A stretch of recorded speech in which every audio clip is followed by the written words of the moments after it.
All right, welcome back to another edition of the Good and Plenty podcast. Excuse me. We're doing this early in the morning on a Tuesday morning, and pleased to welcome back Rob Dauster, not of NBC Sports anymore. Rob was actually laid off yesterday, which is, yes, why he's got the sign Hire Rob with the hashtag behind him. Very, very creative there, Robert. And first of all, I'd like to say how sorry I am for your, for the loss of your job. But you're doing okay. You're doing okay. You've got a wife and two kids.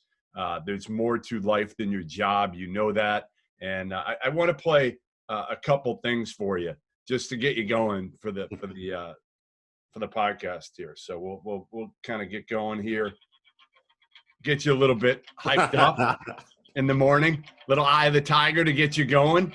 I need it, man. I need it. Let's just say that I started drinking pretty early last night. So hey, you got to get motivated here. Like this, I am motivated. I'm fired up, Jeff. You got to understand. So here's the thing, and the way that I'm kind of going into this, right? Like I felt like I kind of capped out what I could be at NBC Sports, and maybe this is going to be behind the scenes a little bit and a little inside baseball, but I really do feel like I capped out where I could have gone at NBC Sports covering college basketball because, like, let's just be honest, they don't really have any incentive financially to invest in the coverage of college basketball. They don't have any TV contracts. Everything that they do is more geared towards baseball or hockey or the NBA or the Premier League or golf because NBC owns the Golf Channel or things like that, like NASCAR. They don't really have any reason to invest in anything that has to do with college sports. So I kind of was at the top of where I could ever go with that company. And I got a severance, so I'm not going to be hurting, immediately. I need to get a job. I need to find a place for the long term. But in the immediate future, I have time to go out and find something that maybe fits what I want to do a little bit better. So I'm looking at this as a blessing, man. I had a decade at NBC. It was great. I think we did some really good work. I met a lot of great people. But I'm ready for the next step, and I'm fired up for it. And I took last night, like I said, drank a few beers, a couple too many maybe. Well, that's no different than an ordinary night in the Dauster household. Let's be honest. It's true. But bright and early morning, I was glad that you had me on this morning because it forced me to get up, get out of bed, and make something happen. Put a sign up in the background so everybody knows that they have to go out and hire me. And I also printed out my resume, and so I have that. If anybody wants it, I can give it to you too. So I'm ready, man. Come hire me. I'm motivated. I'm versatile. I'm talented, and I'm a free agent. Let's talk. All right. So given that, I want to play a little game here. If Rob Dauster had to pivot and go a different route, right, and get a different job, like what skills do you really have here? Like what could you do? I'm trying to think. Could Rob Dauster be a dance instructor? Like what would the next career be for Rob Dauster? So don't say a workout guy. Definitely not a dance instructor. Don't say a workout guy because I've seen you. Not a workout guy. So honestly, like I've actually thought about this, and it's kind of my retirement goal is to open up like a smoke shop that also sells craft beers. So I'm dead serious. Like my dream is when I'm 70 years old to set up one of those like barbecue trucks on that one road that you have to drive to get to the beach. I know every beach. I got one down here. Road. Yeah. You have that one road that you have to get to be able to get to all of the beaches.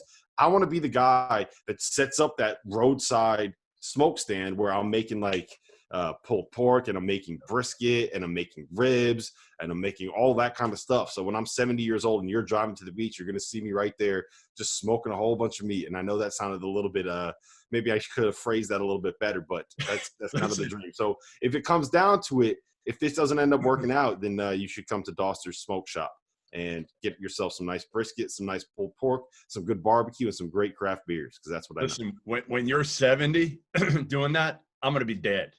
Remember the age difference here.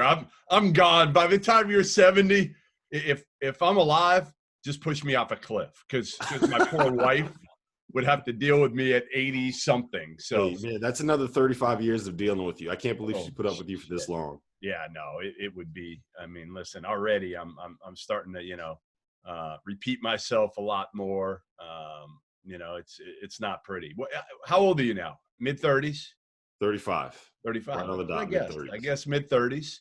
And, yeah, I mean, listen, and I mean this sincerely. Like, I'm not – we don't want to get heavy in this podcast because that's not you and I. But you're as good as there is in the business. For anybody listening, for anybody watching, I know it's a tough time and not a lot of people are hiring today. But you'll find something. You know that. You work as hard as anybody that's been in this business since I've gotten in. And I've been in it for a long time. A very long time. You know your shit. You know the game. You can write. You're not shitty on TV. You're not as good as me because I'm terrific. Actually, I'm really shitty. I realize that now. I realize how shitty I am when I watch my daughter. And she's already better than me. She's really good. She's really good at it, and you're just you're there. I'm mediocre. You when she becomes famous, you're going to be a great agent for her. Yeah, I'm already trying. I mean, that's the one thing you realize, and your kids are young right now, but it's the one thing you realize as your kids get older and hit 16, for instance, and you realize, like, we only have one. She's going to be gone in 2 years. And it's like you would do anything for your kids all along. But it's different when it hits you that, oh, my God, in like 2 years, she's going to be gone and she might not come back. Like, that's it. So the time just becomes so much more valuable at this point that, doing things last night, and I'm sure it's not hitting her at all. But for me, we did a Instagram live deal with Trendon Watford, who decided, and we'll get into this in a minute, I thought was one of the bigger decisions going back to LSU because I thought he was gone, to be honest. And so we did this Instagram live thing, and I'm just sitting there like thinking in the middle of it, like how cool this is for me to be able to do this with her. And again, a girl that was never into sports until about a year ago. And people are like, well, she's following in your footsteps. I don't think she is. I mean, we'll see. Maybe she will, maybe she won't. But for now, all I'm looking at it is time to bond with her and time to be able to spend with her. Because, again, I didn't really have it for the first 15 years with sports. Like, she would go to games. I remember we brought her to, like, a Red Sox game when she was young. And literally, she sat in the grandstands, and her and my niece played cards the entire game. Now, I don't blame them because baseball is boring as shit to me now. But like, they didn't watch 1 second of that game. And a lot of the basketball games I brought her to, she likes the environment, the atmosphere, all of that, but she's never really taken an interest in the actual sport. And that's really changed now where legitimately she will just sit there and watch the entire NBA game, an entire NHL game.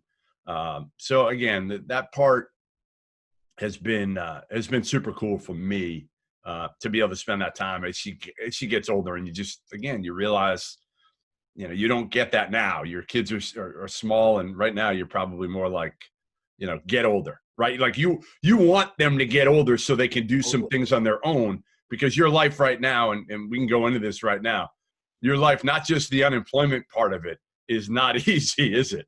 Well, so here's the thing, right? Like we're still not sending our kids back to school yet. We haven't decided if we're going to send them back to school or back to daycare in the fall. Like we're kind of. They're how old, Rob? How old? My son is 4, and my daughter is 17 months old. So we're kind of in that period where we're trying to figure out what to do. And my wife has been like, when she works, she has to work, like, be on calls from basically 9 to 4. And when I was working, what I did was basically I could do it any time, right? I don't have to be on a phone call at that certain time. I don't have to start producing content. I don't have to write at a certain time. So I was watching the kids during the day and taking care of them during the day, and then would work in the morning or work late at night, and we would kind of switch off that way. But a week ago, my wife went for a run, and there was a storm drain that was not completely flat with the road, but there had just been a storm the night before, so all of the dirt had kind of pushed up against the storm drain. So she stepped on the edge of the storm drain because the sand was the same color as the storm drain, didn't realize there was a lip, dirt gave out, rolls her ankle over, she breaks her fibula. So, I've been dealing with having 2 kids running around the house and a wife who is now – we actually got her a scooter. So now she's like – She's got a scooter? Yeah, I took that thing out for a spin, and it's actually really fun. There's less than zero chance that I'm going to have a few IPAs at some point and then start riding the thing around the neighborhood and crashing it and breaking it. So we'll see.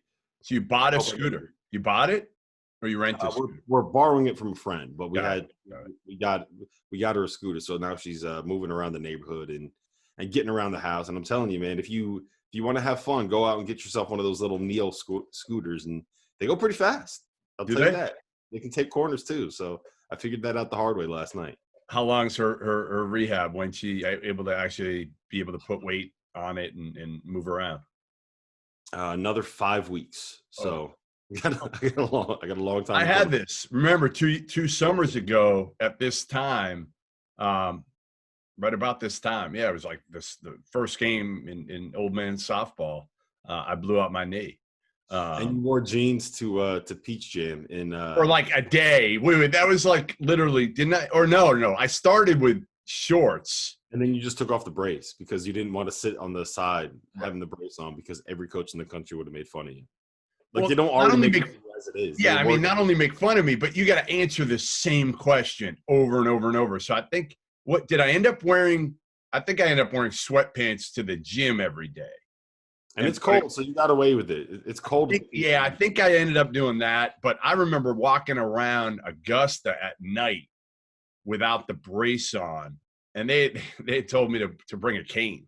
They told me either wear a brace. Oh, yes, that's what it was. Yes, it was the cane. I brought the cane to the airport. Literally brought the cane to the airport, Logan. Saw one assistant coach and was like, all right, I'm done. I'm not using a cane. I will get crucified by everybody. So, but man, that was that would have been good. I'll tell you what, my knee still isn't right. Like most days is pretty good, but it's still not right because I think I just honestly I really went to old, Jeff. It's called getting old. It is called getting old, no doubt about that. No doubt. All right, let's move on. Now that we figured out what you can do in your post journalism career life, which is run a food truck. But let's. How about that, huh? What if I pulled up to Peach Jam in like a barbecue truck selling craft beers? No, you really should. You'd kill it. A lot of money. Well, Parrish would support you by himself. Yeah, probably. I just have to make sure I get Belvedere vodka or something, or New Amsterdam. That's his thing. I mean, imagine. I think you should do it. I wonder if you could. You probably need some sort of license to do it out there. Yeah, probably. I don't know if you could just drive around selling beer out of a truck either. I don't know if that's necessary. You think there'll be a Peach Jam next year? I don't know if there's ever going to be sports ever again. Seriously, I don't know. I mean, like there's AAU events. I mean, there are like I think Dinos ran one in Indianapolis. I heard like a few weeks ago. He loves making money. So there was one in Atlanta over the weekend. I know Mikey Williams was there. It was at the Hoop Scene facility. Yeah, so I mean, I guess there's some stuff there. But all right, listen. The deadline was yesterday for college players to withdraw from the NBA draft. At least the NCAA deadline was yesterday to retain their college eligibility. It was interesting. I mean, I don't think it was like crazy eventful, but more guys than not decided to go back to school, which I thought was interesting because, so much was made early about, well, is there going to be college basketball? Is there going to be college basketball? And that's valid, right? We don't know what it's going to look like this year at all. And I suggested pushing the deadline back. And I was texting a little bit with Dan Gabbett about that. And it sounded like there was some talk about doing it, but ultimately they decided to keep it as of August 3rd. I just felt like if we're in it for the kids, why not give them as much time as humanly possible? It's not like Fran McCaffrey. If Luka Garza leaves, whether it's today or a month from today, he's not going to go out and get a replacement for Luka Garza.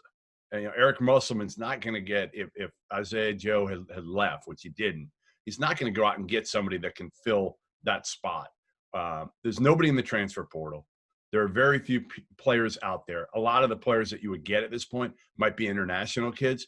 Well, they can't even get over here, a lot of them. They're going to have trouble getting over here right now because a lot of the embassies are closed. They're reopening. Can't fly over from some of the countries. So I had suggested pushing it back. But whatever the case, What was your biggest surprise? Did anything shock you? I mean, Trendon Watford, for me, surprised me. I thought he was going to leave LSU and keep his name in for the NBA draft. But I think a lot of these kids, getting back to what I was saying initially, they were scared about the college part of it, yes.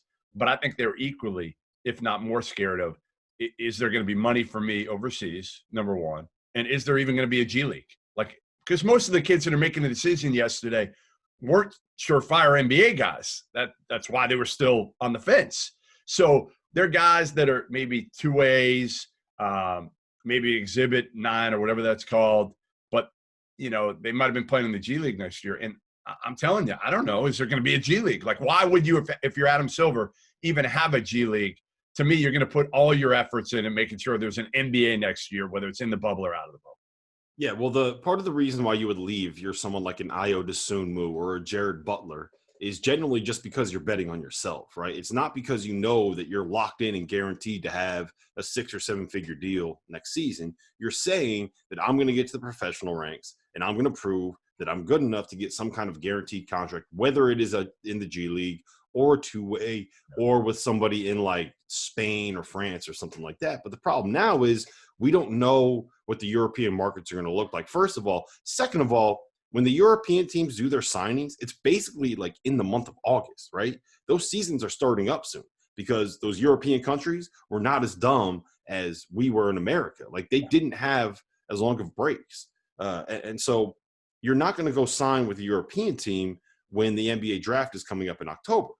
Right. But if you don't know if you're going to get drafted, you want to keep your name in the draft. So when it comes down to it, the certainty was that at the very least, you know, you're going to have a scholarship, you're going to have a place to stay, you're going to have a place to work out, you're going to have food paid for, you're going to have insurance, you're going to have all of the things that you basically need to function as an athlete and as a human being if you go back to school and you get your scholarship. So I think that's where actually the certainty was. Now, we don't know if there's going to be any seasons. Like, there's probably going to be an NBA season. We don't know if there's going to be a G League season. We don't know how these 2-way contracts are going to actually work.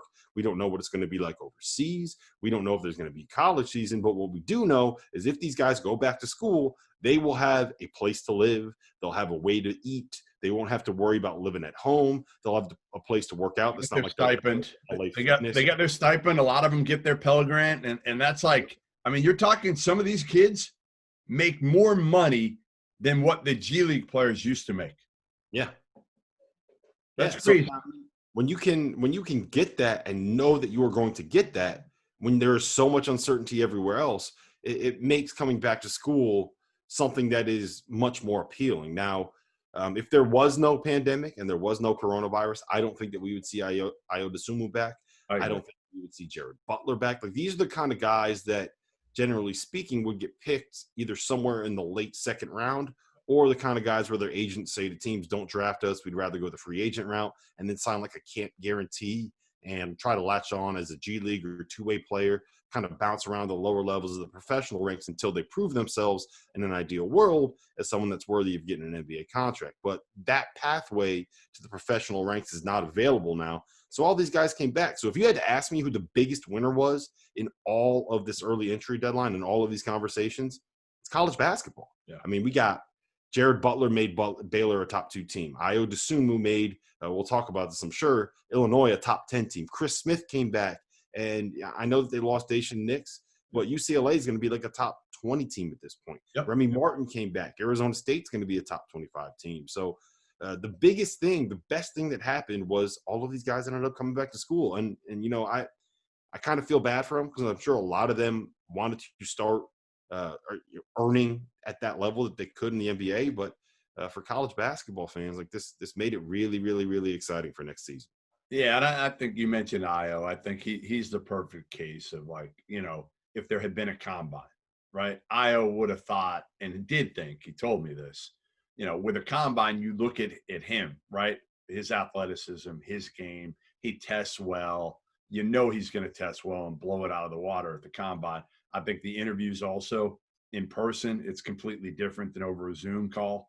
I think he would have boosted his stock a little bit, and in his mind, he would have boosted his stock even more.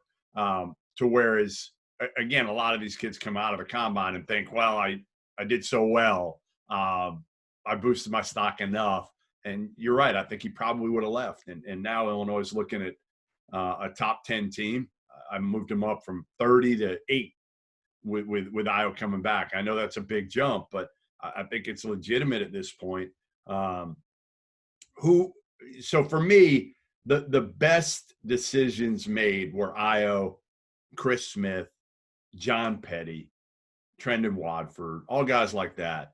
Xavier Tillman, I thought best decision for him. You've talked to Xavier multiple times, done stories on him. He's the father of 2 young children. He could go late in the first round. I think he goes somewhere between 20 and 40, somewhere in that range at the end of I know it's a wide range right now, but listen, he made the best move for him and his family. Yeah, the big thing with him was he needed that security. Like, that's what his decision came down to. Michigan State had him hooked up, right? Like, he had an apartment there. He had a place for his kids to stay. They were giving him, on top of everything else that you were mentioning, he was also getting a check for $1,200 a month from the university as a father, as the student that's a father with children that are living with him. So on top of everything else, that's like an extra $14,000 that he's getting coming in. He doesn't have to pay for housing. He doesn't have to pay for food. He told me that what he would do is whenever they would have team meals, he would take his meal, take all of the leftovers, whatever the like buffet style stuff they have is, bring it home and have dinner with his family. That's good. Yeah. So as long as he needed that guarantee that he would have a place in the NBA. And now I personally think that he's going to be like one of the best rookies next year because I think he can impact right away. If you ask me, like, what job can he do in the NBA, he can be a defensive menace. Yep. He's the kind of guy that can switch onto ball screens. He's 6'8" and 245 pounds. He's a really good playmaker. Like the whole kind of short roll ball screen type thing, the stuff that Bam Adebayo has been really good at when he's kind of made this leap is the stuff that Xavier Tillman thrives with. But he's also really, really smart. He's really, really, really tough. And he carries himself as a professional. Like, I think he's going to slot right in and be like a 7th or 8th man on a really good team that is going to help that team win. You know, the thing, he doesn't have upside. Like, I think Jalen Smith and Daniel Lazzaro and Zeke Naji, all these guys are more likely to be all-stars. But Xavier, so it's like drafting Fred VanVleet, right? You just kind of know that you're going to get a guy that's going to hang around for 10 or 12 years in the NBA and do a job. And I think that's what Xavier Tillman is. Maybe that's not what teams want to draft in the first round. Like, you want to kind of swing for the fences and hope that you have 4 years of Pascal Siakam, where in his 4th season as an all-star, he's making $2 million a year. But when it comes to Xavier Tillman, like, he's going to be able to do a job. So I think what he needed was to hear from NBA teams. Someone gave him a guarantee or something like that, or but he got enough information to feel confident that he will have a guarantee. All he had to do these days, if you get in the top 45, you're going to get a guaranteed contract, and that's going to be a whole lot more than the $1,200 or whatever it was a month that you know he's getting from Michigan State for being a father. So, you know, if you're Xavier Tillman, you look at, all right, $1,200 a month, $500,000 guaranteed.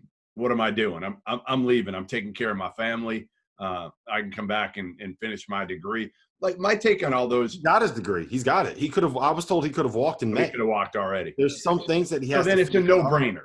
Complete no-brainer. You gotta go. You gotta go. Now here's my question, and we'll get to the worst decisions here in a minute. So August 3rd was the NCAA deadline.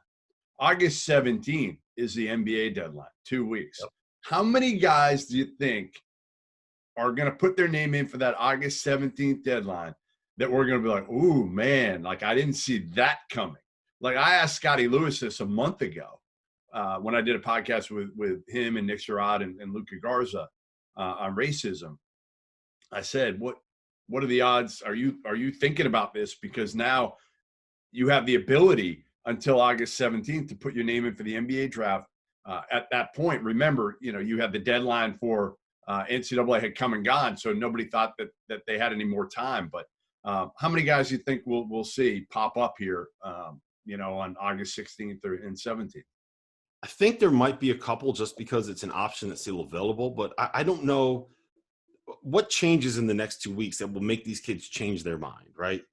Because I think it's the kids that didn't put their name in initially that are now – remember, when they had to put their name in initially, at that point for the deadline, it didn't look so bleak for college basketball. right now it looks a little better today, I think, than it did maybe 3 weeks ago. But this shit's changed. It's changed. The mindset has changed a lot. And I think as we get closer, August 17th, we still won't know whether college football games have gone off or not. And that was my whole take, is like, let's let these kids see if there's going to be college football in late August or not. Because if there's not, the odds aren't great that there's going to be college basketball. Now, maybe college football will get pushed off to the second semester, which I thought all along that might be the right play. But I think there'll be a couple guys that when the deadline, passed months ago, felt a lot better about college basketball being played this year than they do right now. But here's the thing about that, and to your point, is that the August 17th deadline is the NBA's deadline. Right. So if the NBA gets to a point and they hear enough feedback that there's guys that want to come back in the draft, like, they can always change that deadline. Like that. Yeah, they won't. I don't think they'll push it. I think they'll stick it where it is. Now, again, Luka Garza, I asked him, I said, hey, are you going to take these 2 weeks? Like, are you still – he said, no, I'm definitely going back to Iowa at this point. And that's all good and everything. But let's face it, if let's say we're in mid-September, right? Mid-September, they haven't played college football. Luka Garza can still go overseas. He's still got that option. Like, Luka can make a lot of money playing overseas because, correct me if I'm wrong, but he has the Bosnian passport, right? Yeah, I think he can make – right. So some of these kids, Yves Pons, right? Yves Pons can make money going overseas if he wants. Now, he decided to come back to Tennessee. You know what's funny about him is I think that he makes so much more sense as an NBA player than as a guy that is going to play in Europe. Like, if you put Yves Pons on the Timberwolves and let him play as a defensive presence next to Karl Anthony Towns, like, that's a perfect fit for him. Yes. He can start there. I don't think that he will be as good as Brandon Clark is, but imagine the role that Brandon Clark is playing for Memphis, maybe just on a little bit of a smaller scale. Like, he's not going to be as good offensively as what Brandon Clark has turned into. But how many people right now that were one of those top 20 picks last year are sitting there saying, hey, you know what, maybe we should have listened to everyone that said Brandon Clark was one of the best players in all of college basketball, because he's been pretty damn good. Yeah, like, he could be like an Andre Roberson type player. Like, that could be his role, which, again, on the right team is absolutely – I mean, he can play on any team, but on the right team where you got 4 other scorers on the court with him, he can be absolutely terrific. All right, I want to talk about sneaky important returns, by the way. Yeah. Yves Pons back to Tennessee, I think, makes them a top 10 team. I think they're the favorite to win the SEC this season. We'll get on to the top 50 or top 25 in a little bit. Let's finish with the worst decisions, the most baffling, the worst decisions. By the way, were you up till midnight because you wanted to find out what was going on with Cal Baptist, Milan Akwawa, or whatever the hell his name is? If there's an employer listening right now, yes, that's exactly why I was up to no other reason. It had nothing to do with trying to sweat out my 16 parlay that I had going last night. It had nothing to do with that. You got a free parlay. Somebody, what is this, DraftKings or something? So, I'm not going to say who it is until they start paying me, because you don't give it away for free.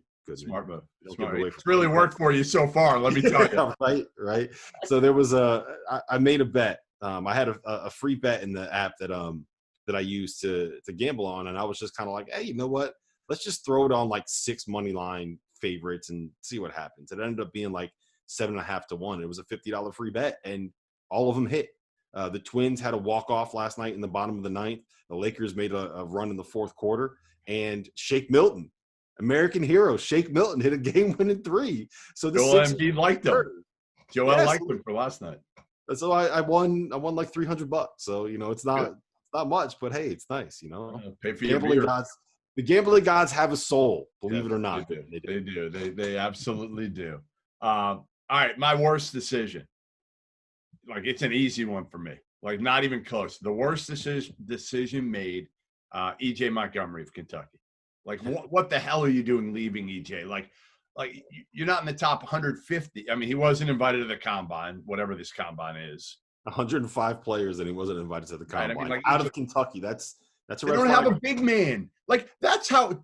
It was just. It's maddening because again, it's not like E.J. Montgomery has his degree. He's not. He's leaving without his degree. and he could have played 30 minutes a game at Kentucky and maybe played himself into the second round like Nick Richards has done the last year. Yeah. I mean, that's what the goal would have been for him, right? To come back and kind of have that kind of junior season. And if Nick Richard had gone after his sophomore year, he wouldn't have gotten drafted. No. We'd be having this exact same conversation. Yep. But he went after his junior year, and now, like, he's probably going to get picked. How do you not watch him? You played with him. He's your teammate. All you got to do is talk to Nick Richards and figure this thing out. Like, oh my God, it just that one really frustrates me. I'll give you a couple more that frustrate me. And these are easy ones. A kid, Nevin Hart at Fresno. Like, what are you doing? Go back to school. Now, again, some of these kids we're judging. We don't know if they just. I mean, I didn't like school. I didn't like the academic part. I didn't go to many classes at Arizona, but I get it. Some of these kids just aren't cut out for school, so I hate judging them in that respect. Nate Hinton at Houston, would have loved to have seen him come back. I think Houston could have been really, really good.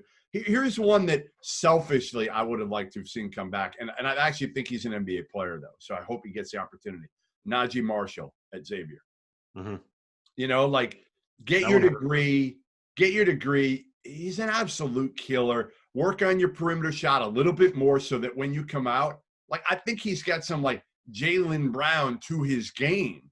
But again, like, you got to do a little bit more, get that perimeter shot, be more of a lockdown, be a really good defender. And then I think you stick in the NBA. Right now, you're rolling the dice. Yeah, the other worst decision, I think, was Khalil Whitney from Kentucky. I had him written down. Happened in January, but I don't. After the year that you had as a freshman, like, it's not going to happen for you. Like, and the frustrating thing about that is one, I don't know how much of the decision actually was the kids in that situation. And we don't have to go down that road if you want, but it seems like he was kind of forced in a way that maybe wasn't the best for him personally. Well, and I do part think of the problem, the people around these kids, like that, you're absolutely right. Is you need good people around you. You need to listen to the right people. What the hell are you doing transferring after a semester? And then when you transfer, when you bail, you don't even go to class. So you don't even have an option. It's one thing to transfer after some, like, if you're at a place and you just don't like it. Let's say that while Coach Cal was recruiting Khalil Whitney, he acted one way. Then he gets on campus, he acts a completely different way. He doesn't like being kind of the spectacle and the spotlight, living in the fish bubble that you have to live. I mean, you're a celebrity basically in Lexington. Maybe he doesn't like that. Maybe he's just the wrong fit for him. If you realize it's the wrong fit and you want to get out of there after a semester, like, that's fine. There's people make decisions they regret. If you want to change it immediately, go ahead and change it, whatever. Okay. Things like that happen. But to make the decision when you know you're not going to be drafted and you know that you have such a long way to go before you're an actual pro, to not just transfer and find another play. Like, there were plenty of high major programs that have produced professional basketball players that would have taken Khalil Whitney in a heartbeat like this. Yeah. And it's not going to happen. He's going pro. And I kind of feel like this is going to be a situation where we just never hear from him again. And in 10 years, when we're like, hey, remember the 2019 recruiting class? What happened to Khalil Whitney? Yep. No, you're right. McCurr Maker. Do you think he actually ends up at Howard? Because I'm torn. I don't trust Ed Smith. I've been out there publicly saying it. He was the one who told me years ago, and I asked him explicitly, I said, is Thon Maker going to college? And he said 100%. 100%. I made him repeat it. I probably have it still on audio somewhere. Well, Thon Maker didn't go to college. And he was a lottery pick. So, like, all the power to him. He made Thon that money, and I'm sure Ed's got a lot of that money in his own pocket. But now he's got Thon's cousin, and he's going to Howard, allegedly. I want to see it to believe it. I want to see it to believe it. And I know they've said he's withdrawing, but he's still got those 2 extra weeks. And again, you can leave.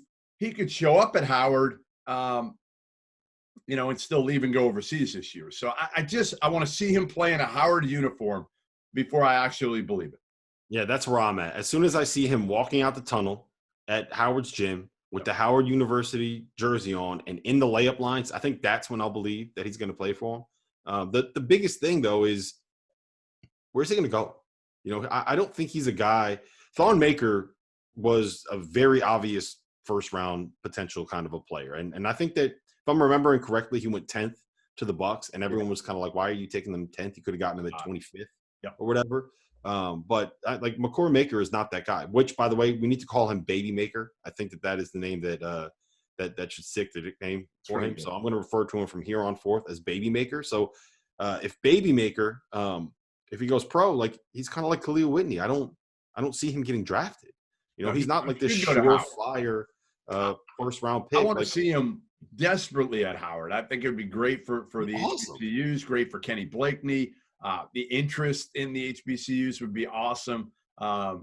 Again, I just don't trust Ed Smith. Ultimately, I just don't trust him. And oh, by the way, the company that signed Thonmaker, owned by Mike George, also just signed Nate Darling of Delaware. So to add more question marks, like, what the hell, Delaware is Nate Darling?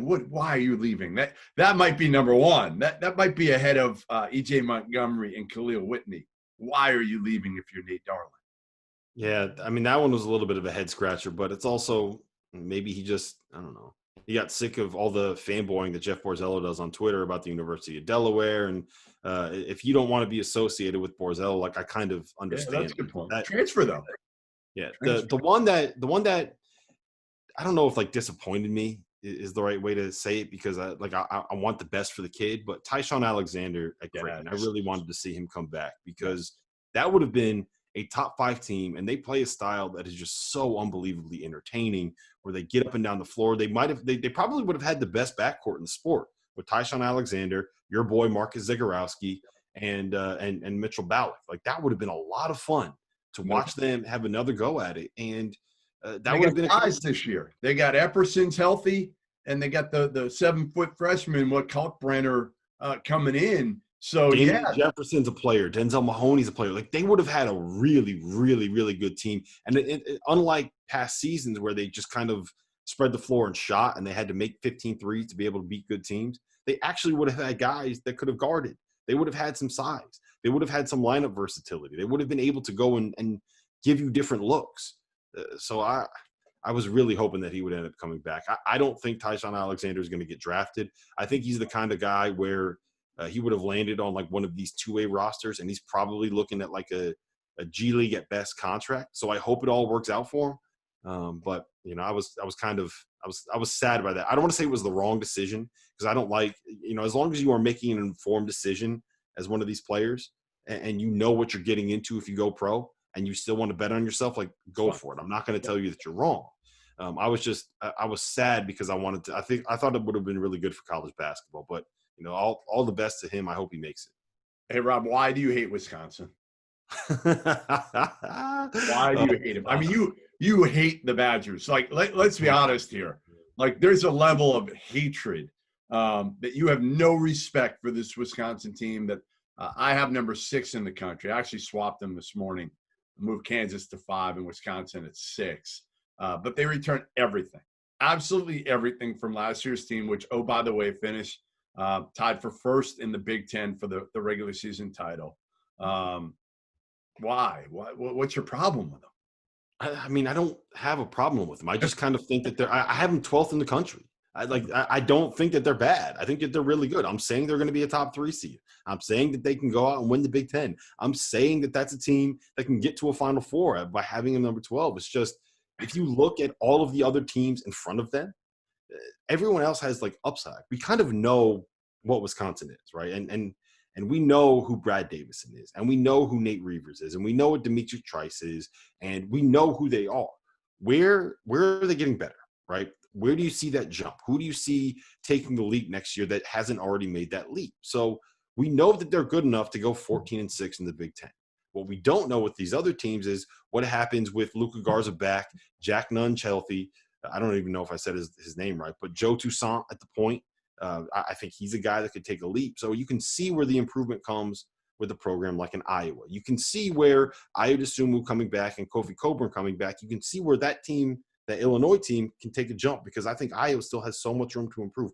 What happens if he finally figures out how to shoot, right? So for me, Yeah, it's very easy to look at these other teams, to think about what they can be if all of these things happen and rank them accordingly. Now, with Wisconsin, like I think about what they can be, and it's just kind of like what they are. So I'm a little bit lower on them than consensus, I guess, because maybe I think about the upside for all of these teams. But, I mean, I have them 12th. I don't understand why Wisconsin fans think I hate them. I wrote I missed on a column. I said that when Brad Davidson got suspended for punching a dude in the nuts and Kobe King transferred, and there were rumors that other guys on that program were going to transfer right after him, that I said that this program, it's in a tough spot. No. Point. I said they're in disarray. Disarray. At the moment, they were in disarray. But you know what? Here's the thing, and this is the truth, and I really, really, really do believe this. Greg Gard needs to give me the credit for turning that team around. Oh, here we go. I don't write that column. He doesn't motivate his team. No one in that locker room gets pissed off. No one wants to prove me wrong. So, Wisconsin fans, I won the Big Ten for you. You're welcome. You know what Greg should do? Greg should hire Rob. Hashtag hire yes, Rob. Hire Rob. Hire Rob, Greg Gard. The funny thing is, like, you can be his psychiatrist. Right? I don't know if I'd be good for that job. The funny thing is, like, when I tweeted out that I had been laid off, I had a bunch of Wisconsin fans be like, NBC must have gotten rid of you for this column. I was like, if you think that's why they got rid of me, that column was like my third most trafficked thing that I wrote last year. Like, NBC loved it. They don't care whether or not. Right. They just want to get like, look at all this traffic we're getting from these angry Wisconsin fans. Good job, Rob. Keep it up. That's not why I got laid off. Oh, man. I have Baylor number one. I've had him number one from the day the season ended and have not deviated. Haven't had to because Jared Butler and Maciot came back and nobody transferred. And, top three to me are clear cut. However you want to put them, to me, Baylor, Villanova, Gonzaga have to be your 1, 2, 3. I don't know how you can make a case. I guess you could try to say Iowa because Garza is back and he's the National Player of the Year favorite and my National Player of the Year last season. But they've still got a lot to prove in terms of defensively. And do you have any problem with me putting Baylor at 1 or no? None. I have Villanova number 1, but I think you're exactly right. You can have any of Villanova, Baylor, and Gonzaga, whatever order you want at the top 3, as long as you have them in the top 3. I think that you have a pretty strong argument for all of them. I went for Villanova because one, I like betting on Jay Wright. I think that if he wins a title this year, I don't think that this gets talked about enough. He'll have won 3 of the last 5 national titles. I know it takes place over 6 years, but 3 out of 5 national titles. Like, has anyone done that since John Wooden? I don't think that they have. So Jay Wright at that level, again, is just something that I want to bet on. I think Colin Gillespie, I know you hate him, Goodman. He might be you and Fran Fraschilla killing me about that, just because I said he wasn't a top 10 point guard last season, which I still think he was right on the verge. Well, here's the thing. He was a top 10 point guard by the end of last season. Right, but not in November. You said that in like November, and he was just kind of like still whatever, Colin Gillespie. And then it turns out like, oh, you know what? He made that leap last year. He got better. That's right. So you were right at the time, but you're wrong when we were looking back at it, if it makes sense. But you give me Colin Gillespie, right? You give me Caleb Daniels, the transfer from Tulane, who I've heard is really, really good. Brian Antoine is back. Justin Moore might be the most underrated freshman in all of college basketball last season. He's back. Jeremiah Robinson Earl is back. Jermaine Samuels is back. You take all of those pieces that, the thing about Jay Wright is when he builds his programs, if he gets some continuity and he has guys hanging around for a couple of years, like that's when they get really, really good, because it takes a while to kind of pick up everything that you're supposed to do within that Wisconsin system and that Wisconsin offense. So I'm going to bet on them. But like – or Villanova system and offense. You said Wisconsin. Wisconsin's on your brain today. Yeah, too much Wisconsin on my brain. Villanova, you guys know what I meant. But so with Baylor, the only thing that concerns me is that I'm not sure which Tristan Clark we're going to get.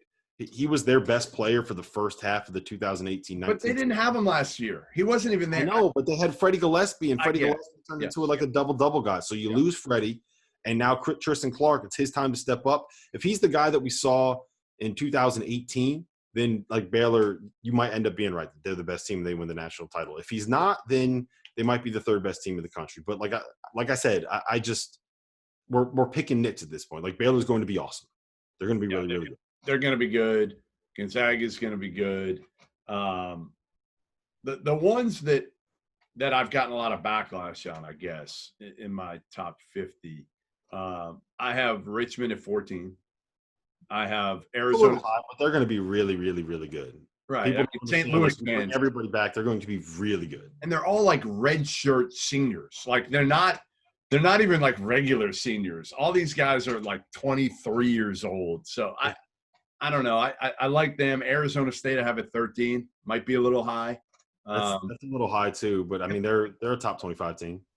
You know, and the one that I get crushed on, and they're gonna end up falling one more spot, so their fans are gonna be even more upset at me because they're all the way down to 24, maybe.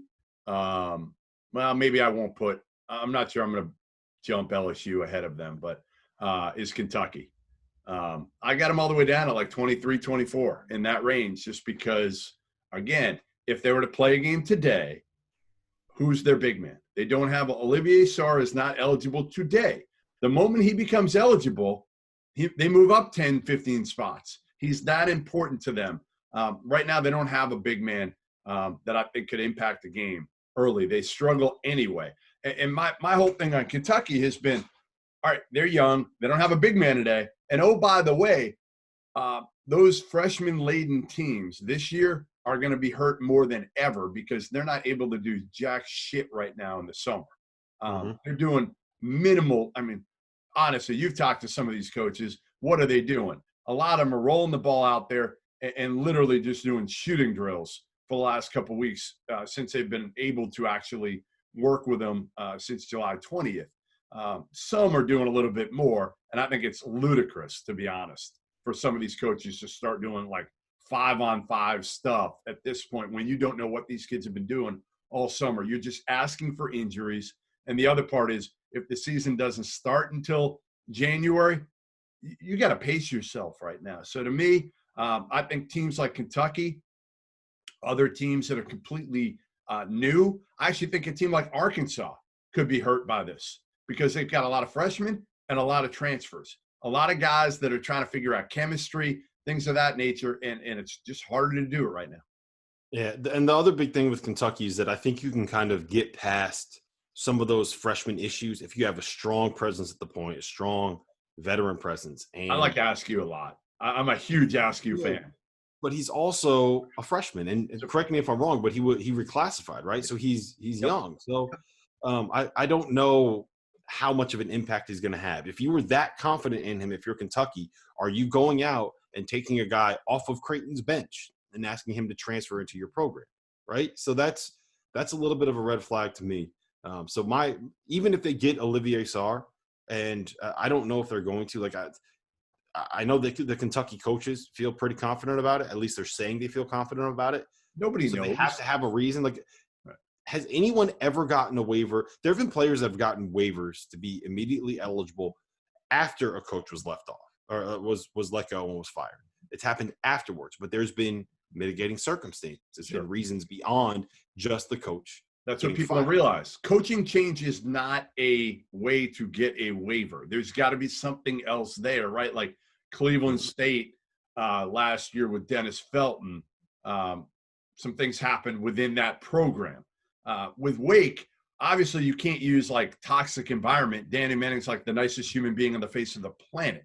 And Sarr came out and said on the record to, I think it was ESPN, like, I'm going to Kentucky to boost my draft stock, or because I think it's a better fit for me as a basketball player. And if I don't get a waiver, I'm going to go pro.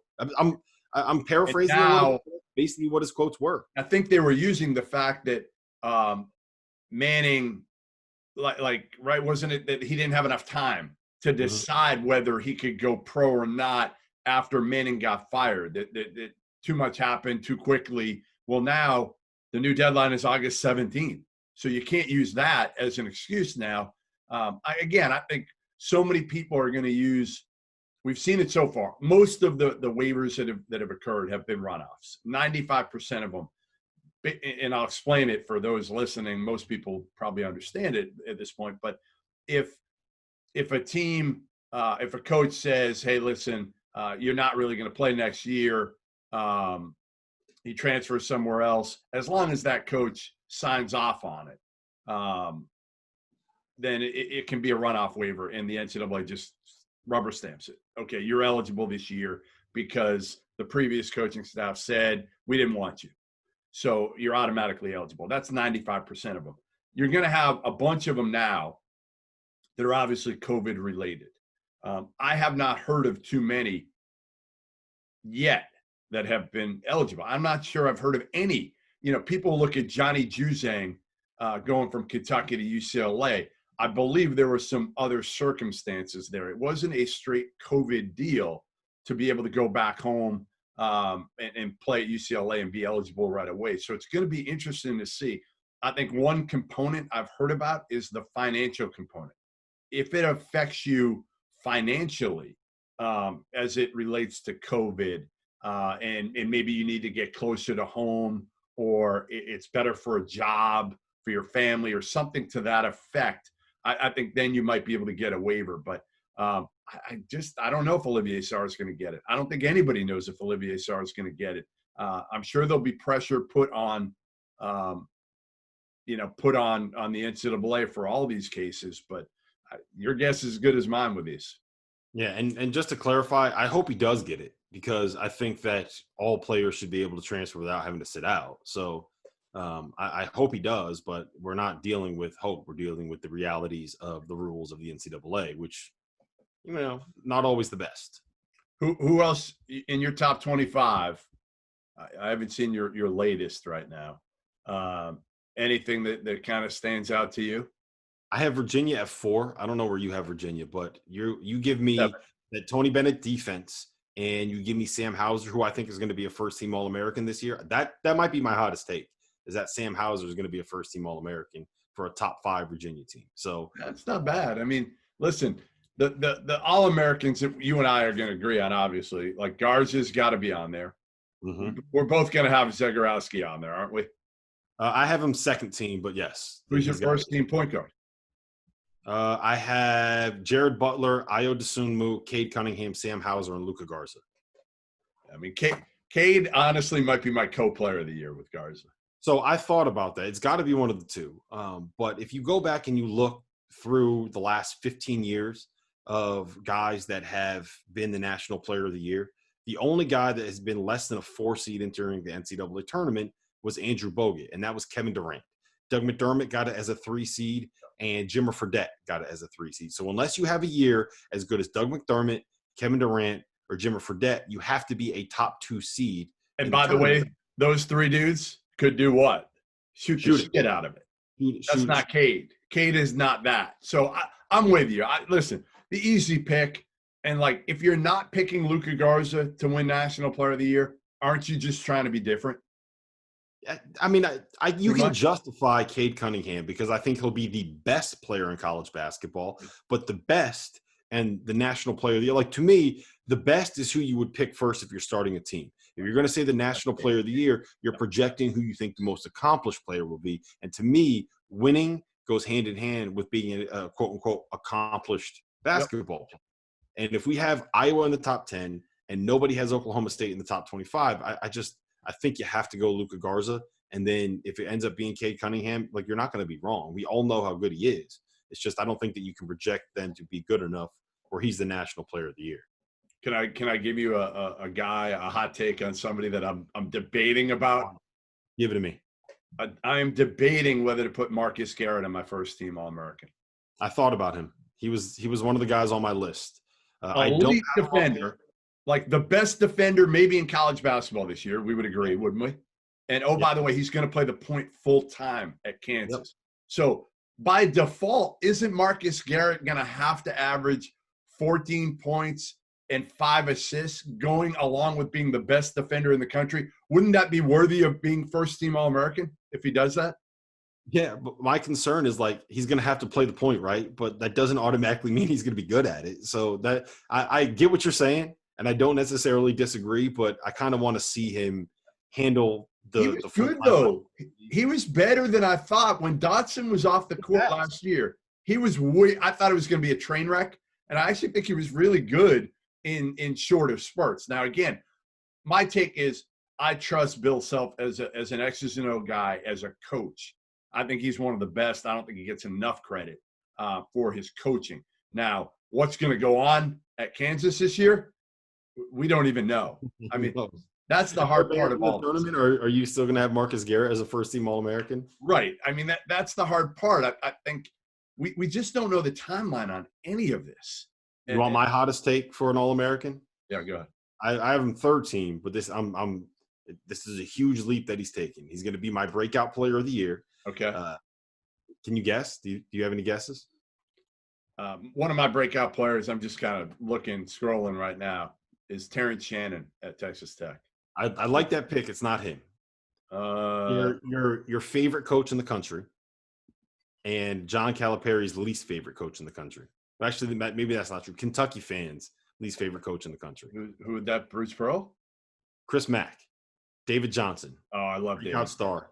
Third-team All-American. I think he's going to be an absolute monster this year. I think he's really good defensively. I think he's going to figure it out shooting because he had the shoulder injury. So I think he's going to put that together. And he's just, to me, an unbelievable passer and an unbelievable point guard. I think he's going to end up playing his way into being a lottery pick. I think he's gone after this year. Third-team All-American. You heard it here first, Goodman. Yeah, I like that one. I'm trying to think of who else is going to make a huge jump. Listen, I got one for you. Want to hear another lottery pick out of nowhere? Okay. James Bouknight at I was just going to say that. I love Bouknight. I think he's a killer. I think, again, he's got to average 20 a game for UConn next year. He might do it, man. He averaged 15 a game in the AAC. Yeah, I think he will. I think Bouknight, and I think he's got the mentality to be able to play for and thrive under Danny Hurley. I'm with you. Like, he's an easy breakout guy, and he could be a guy that you put on your All-Americans. I'm going my favorite mid-major guy that I'd like to put. I'd like to usually throw one guy. I'll do 4 teams All-Americans. I'll usually throw one guy. Jordan Adams of Austin Peay. That's my guy. That's my guy. Big, strong, 2-guard who could score, get to the basket. He could shoot it. And I think he could be, honestly, wouldn't shock me. Could he sneak into like late first round territory next year for the NBA draft? Maybe. And isn't there at least a discussion to have of whether or not he's actually the best player on that Austin Peay team? What's the kid's name? He's not the best player. He's not. I mean, Terry Taylor is the best. He's the reigning OVC player of the year. Like, no, there's no discussion there. Terry Taylor, and if Terry Taylor was 2 inches bigger, you'd be talking about him as maybe as an NBA draft pick. So I got Austin Peay in the top 50. I'm probably the only knucklehead to do that. No, it's not wrong. I like it. I got to figure out a team. My big thing when we're done with this podcast is I got to figure out a team at 50 to bump Stanford out. I got to get Stanford out of the top 50 now that Tyrell Terry's gone. Out of the top 50, I got him out of the top 25. Out of the top 50 seems aggressive, but we probably should talk about Tyrell Taylor, right? Tyrell Terry. Yeah, you're slipping today. Too early. Wisconsin, you got Tyrell Taylor. Tyrod, you're thinking about Tyrod Taylor and your NFL fantasy draft that you're going to suck. Listen, you should have no excuse to suck this year. You've got time in your hands now. You should be doing some serious homework for fantasy football. I need to start, man. I've been completely putting it off. I need to start. You got time, but I might just pay Borzello 10% on my winnings to get him to just draft for me.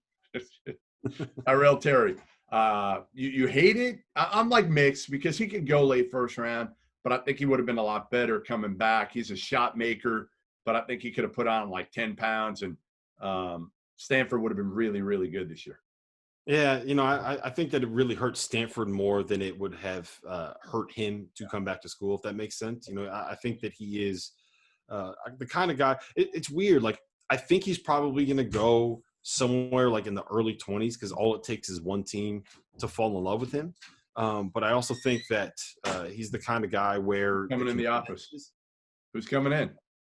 Now it is my – you need something? Okay, hold on 1 second. No, we need cameos from your wife.